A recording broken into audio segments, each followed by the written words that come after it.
Sometimes things are not going to make sense, and the only way to get through a dangerous looking situation is by a leap of faith.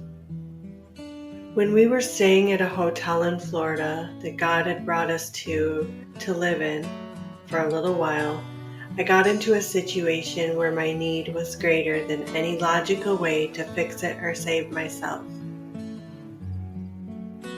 Before I explain, I will also share that this all started as a trust fall from God, where He asked me to take the little money I had and reserve 5 nights in a hotel room while we were in Florida.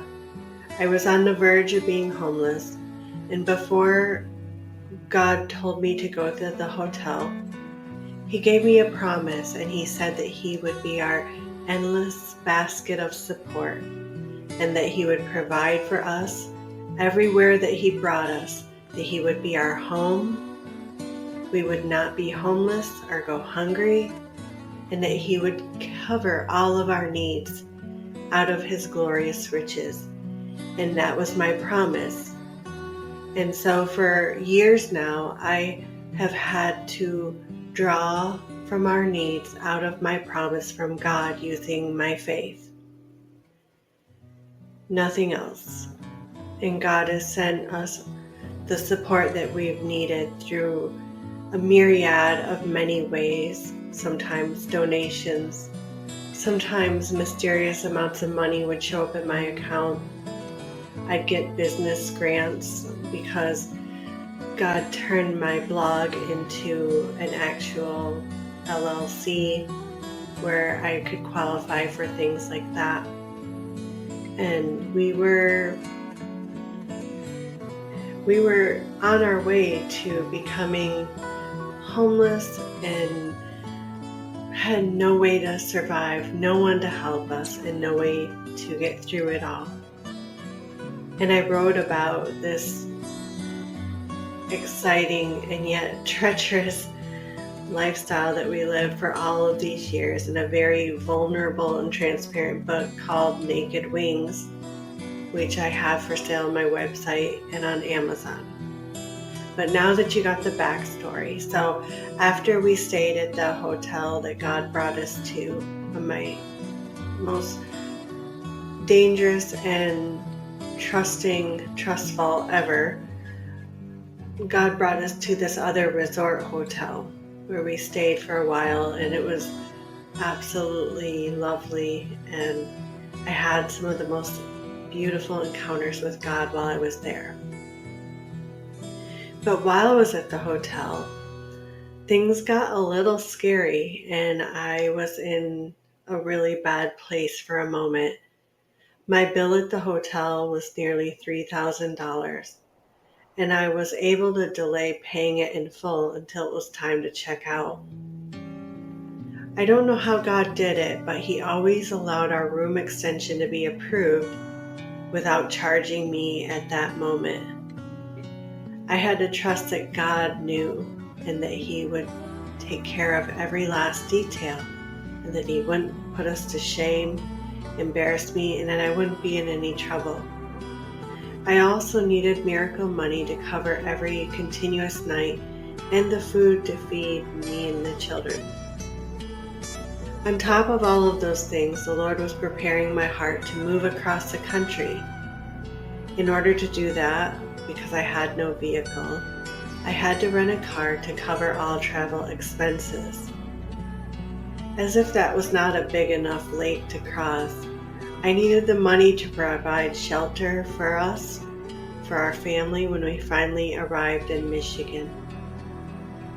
Needless to say, I was overwhelmed and in the most desperate place financially.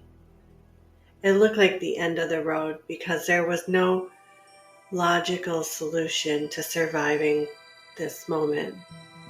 I had been praying frantically for the money that I needed to cover such deep needs. And I was also praying through the fears of all the bad things that could happen in such a delicate situation.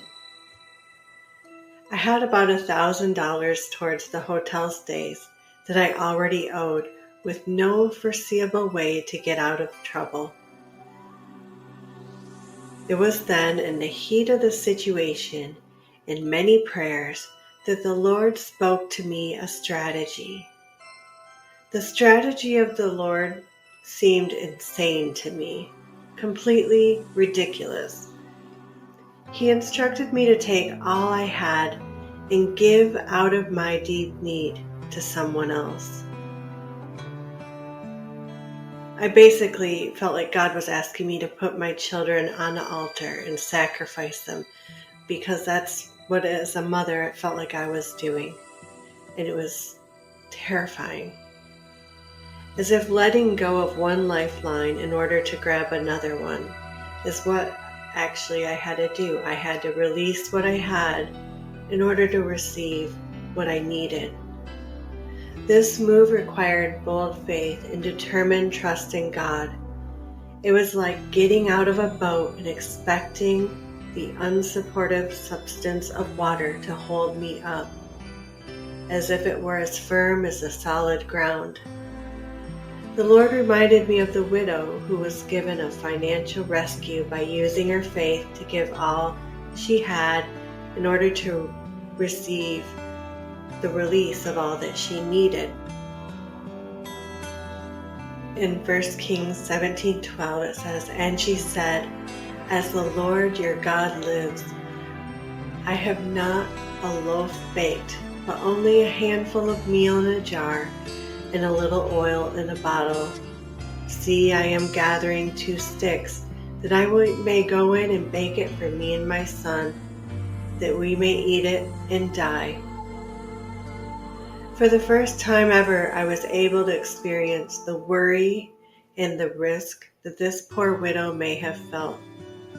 Imagine, not only was she depending on the little that she had to carry her, but she had a child who was depending on her. Not only was she risking her own life, but she was risking the life of a helpless child. Much like this woman may have been experiencing, this was such a huge step of trust and faith. I had to come to a place in my heart where I had to accept the death of an altar sacrifice. In my heart, I finally said, "Okay, God, I will choose to trust you. I hope that you will catch us as we take this leap of faith, and if we die, then we die. But if we live, then I will know that you are the Lord who saves me in my deep need." With my heart pounding within and a water full of tears running down my chin, I took all the money I had and I released it to God. The next day, I was given back 5 times what I had given, and the pressure of trusting God through the thundering fears was broken. I was able to pay my debt at the hotel, feed my family, rent a car, and travel across the country. God even was gracious to give us extra money for hotels for some extended time of rest from the financial faith testing. It was the manifestation of my hopes, much like what the widow went through.